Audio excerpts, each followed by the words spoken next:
Welcome to my kitchen. Today I'm going to show you some quick and easy, budget-friendly, kid-tested, mom-approved meals and snacks. Come along with me and I'll show you what works for me and my large family with 5 kids. As you can already see, I'm typically wearing my youngest 4-month-old to get things done around the house, and especially when it comes to food. But I do not skip on nutrition, and I insist on cooking from scratch whenever possible.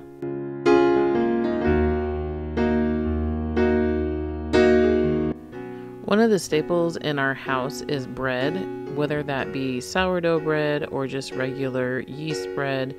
I really insist on having some kind of bread around because that's just an automatic win for me. My kids love the bread. And here I am testing out a recipe using freshly ground flour along with just regular all-purpose, and I'm trying to make a artisan sourdough loaf with this. This is something that I've been tinkering around with just because I'm trying to switch to doing more freshly ground flour. If you haven't done that, I highly recommend it. It is just so much more nutritious for you. And so while the bread is rising in between my stretch and folds, my kids got a little hungry and wanted a snack. One of my easiest and go-to budget-friendly meals or snacks is just making a smoothie from whatever I have around the house. It's a really good way to use up some odds and ends of frozen fruit or yogurt or anything like that. I just put in some beef gelatin. Now I'm putting in some collagen peptides. This here is a blend from Earthly Wellness. It's got like a cocoa powder. It's called Cocoa Calm, and it actually has an adaptogenic herb, which is ashwagandha, and it's supposed to help you handle your stress and everything. So I try to give that to the kids and myself every so often. And then I just did some frozen blueberries, frozen bananas that were gonna go bad that I had put in the freezer. And then here I had actually been whacking this bag of strawberries on the countertop trying to get them broken apart. So they become a little problematic, and I'm having to do this little shuffle in here several times. And then of course just some whole milk yogurt that I was having just little bits left of. I'm just going to try and use it up here as best as I can, and I do end up adding some milk here in the end. But smoothies really do fill my children up for quite a while, and with putting in all the extra additives and nutrition, it's a really big win for us. And because this way it's not letting me waste food, I find that it is very budget friendly. And I've actually also been adding in like 1 tiny little teaspoon of dehydrated liver to add some blood boosting properties. But the kids just love it. And yes, this is very thick, so they really drink it with a spoon. It's more like a little ice cream sorbet than a smoothie. And you'll notice that my baby just slept right through that blender, which is just a blessing when it comes to baby wearing. I absolutely just love it.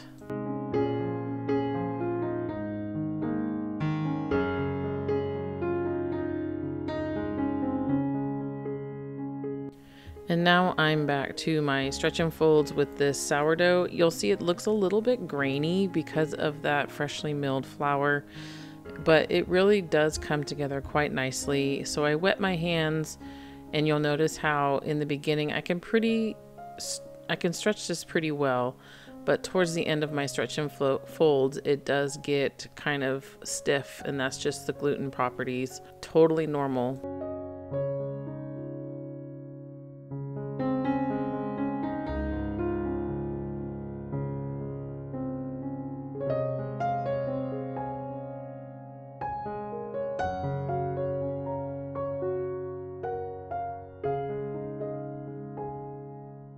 And now I'm just going to try and shape it into a ball as best I can. It is still quite sticky, and I probably should have wet my hands again to help prevent that, but you know, you do what you do.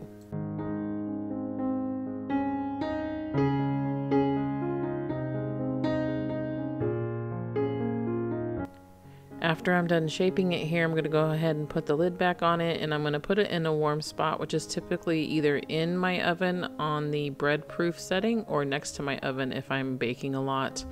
And I'm just going to let it rise for the rest of the day.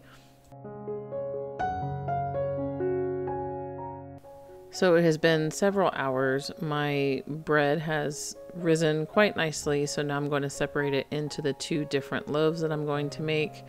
I only have one round banneton, and I really need to get another one. I don't really like that oval shaped one. It's not big enough for my liking, nor do I really have an oval shaped Dutch oven. However, I still use it. It works.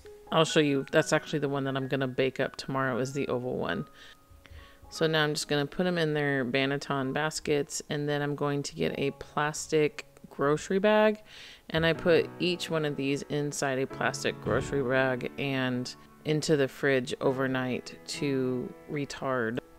By putting them in the plastic bag, it helps them from losing all of their moisture. It retains it really well, and also it helps prevent the family from putting things on top of my bread. And then just here I was giving it a little bit more attention, but as you can see, it was pretty full. That little oval thing just is not my forte. I highly recommend that you buy the oval one, or the round ones. And now it's the next day, and I'm just going to score the bread. I've already been preheating the oven with the Dutch oven inside of it. And then I love these little silicone mats for the sourdough. It's just a wonderful, wonderful thing. It's definitely a must-have now. And then after about 30 minutes, I take the lid off, and then I bake it for a little bit longer. And this was delicious, delicious bread. This is me making a little treat for the children. I believe it was for my birthday and my daughter's birthday. And I decided to make some sourdough cinnamon sugar waffles. This was during nap time, so I actually had a little bit of time to do it. Waffles is pretty labor intensive for me, and this was a new recipe I was trying. It's from an artisan sourdough book. I will link it below in the description for you. But it's definitely my go-to recipe now, and I'm just gonna use the base of the recipe to make different things from here on out. But I absolutely recommend this recipe. Other recipes that I have tried have left my waffles very flat, and I really feel like these came out just really, really well, nice and fluffy. I will link the book that I use down in the description below, so check it out. I highly recommend it. I've done a couple recipes on here from that book, and they just seem to come out fabulous in my opinion. So I am measuring out the butter here because I have to keep some of the butter for lathering the waffles once they're done. And the thing I love about the cast iron skillet is that it retains its heat for a while, so I don't believe that I actually had to reheat this butter. I think I was able just to take a brush and kind of brush it out.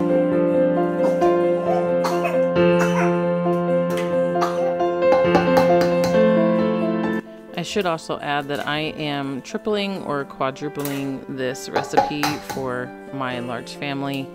There are 7 of us, 6 of which are eating, so we're typically always tripling and quadrupling the recipe in this household.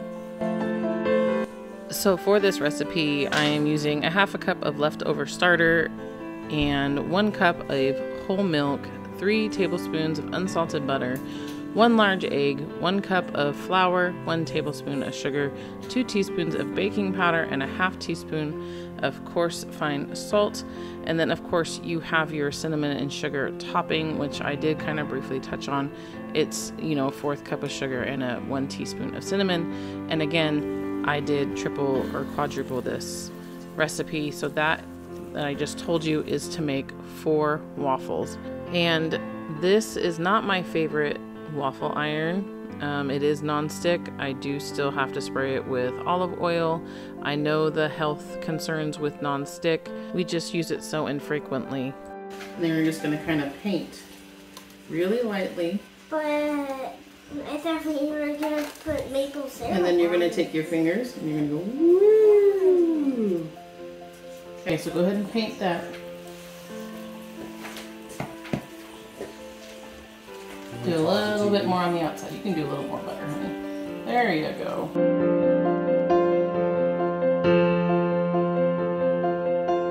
And sprinkle it all over. There. Sugar. It's cinnamon sugar waffles. I like that. These are the moments that I really do enjoy being able to stay home with my children, is teaching them things, especially in the kitchen where they are so eager to learn and be by my side. I just absolutely love these things. It does slow me down. Every mother knows this, but taking the time to teach them and to just be with them, be present with them, teaching them skills is invaluable. And even if you do still work, you have the evenings or weekends or whatever your time off is, and I highly encourage you to take those extra moments with your children and just soak it in, because it is just a brief moment in time. Here I am starting the cheeseburger soup. My kids absolutely love this. I am surprised because I actually do have one child who swears he does not like soup of any kind, yet he will eat this, and so I will make it.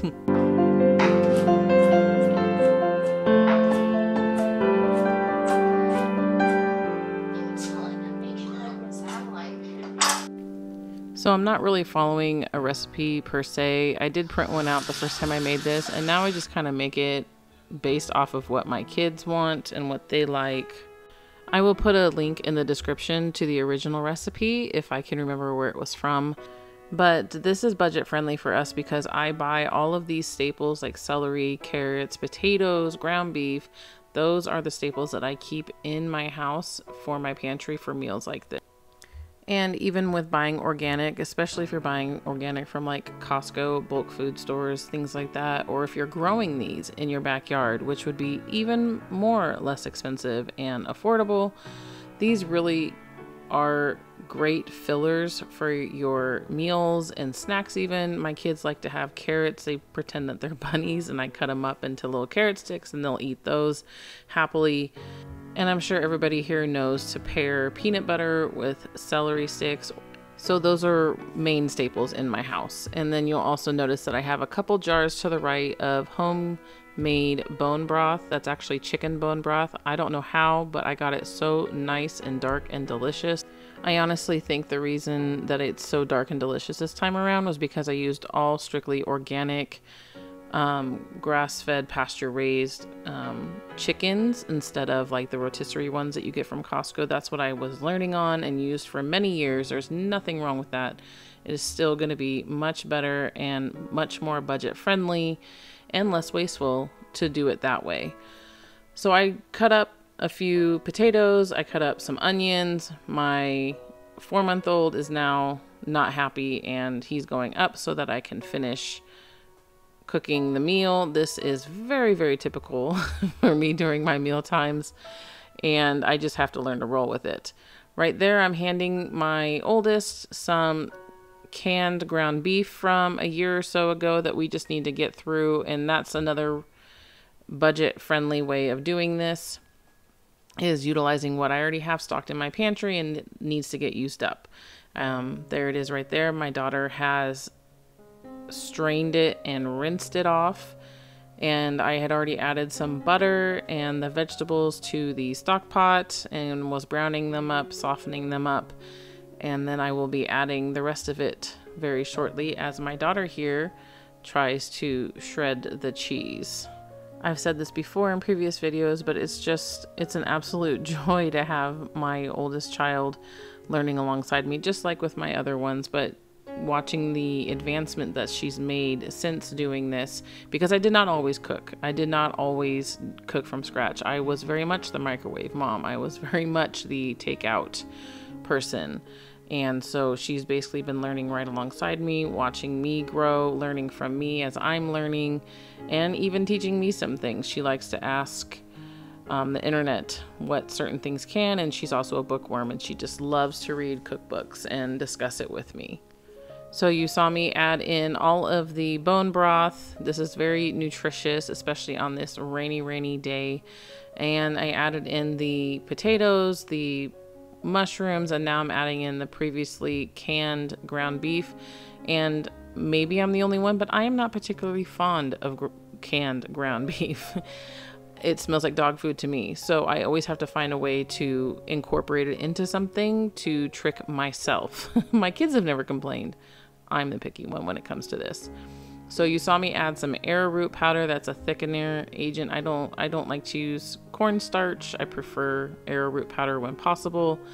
And then I am adding in some of the sharp cheddar cheese, and then I will be adding in some of the milk to help make it creamy. This really is a savory, delicious, nourishing dish that is very budget friendly. I have all of these staples on hand. Most people will too. The sour cream, the whipping cream, the whole milk, the cheese. It is something that you do have to get used to buying and knowing that you will be utilizing it in some of your meals. And if you don't use some of these, swap it out for what you do use. Nothing is ever concrete. Make the recipe work for you. This is just a quick, small unboxing of things that I buy from Earthly Wellness. I absolutely love their products and I love the company. I love their backstory. This is actually the company that got me started in herbs many years ago. I probably started in herbs right as this company was born, thinking about it. And these are all staples in my house. That magnesium lotion right there, I use that myself. I use it on my children. This Master Tonic I've started taking recently. That's a new one to me. The teething one for my baby who is teething is a blessing. The tummy trouble one for the infant gas relief is great as well. This one I just got for my husband, the Nourish Him Naturally. He's putting that in his morning coffee. I can never get him to take vitamins, so that is what he is willing to do right now. And this is the beginning of a recipe that I've done for many, many years, and I can't actually believe that my children love this and actually request it. It is bacon with Brussels sprouts, tortellini, and ground beef. The tortellini is from Costco. I did not make it. That is on my must-have learning to do things, but it is pretty straightforward, this meal. You brown the bacon, you add the Brussels sprouts after taking the bacon out of the pot and use the juices for the Brussels sprouts, and then you add the bacon back in. And I just use butter on my tortellini or any kind of pasta really, because my kids are very, very picky. And they really like the butter pasta with some Parmesan cheese on top of it. And then of course I'm adding the ground beef as kind of like a meatball without the work, the protein.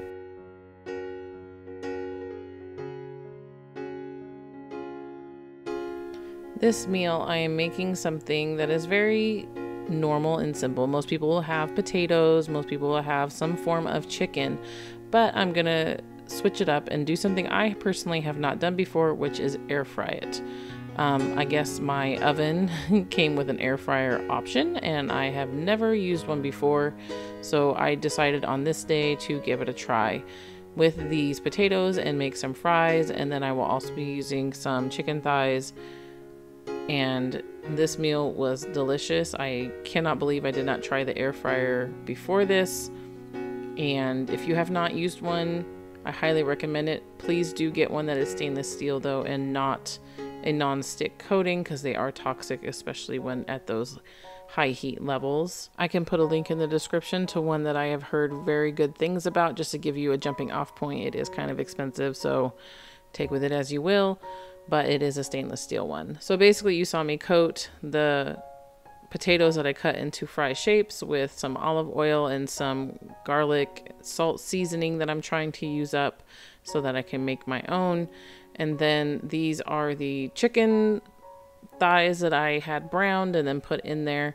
This was super fast. I was very surprised. I did take the fries out to just kind of turn them so that they would all brown a little more evenly, and then I put them back in, and this was no time flat. Like, this was seriously such an easy meal. If I'm able to do meals like this on a daily basis and even get a meal like this done before the baby is screaming at me to pick him up, anybody can start and get this done. You guys can all make the switch and start cooking from scratch if you are not already. I hope that this was encouraging and give you some insights into other things that you could be doing. Please hit the like, subscribe, and share.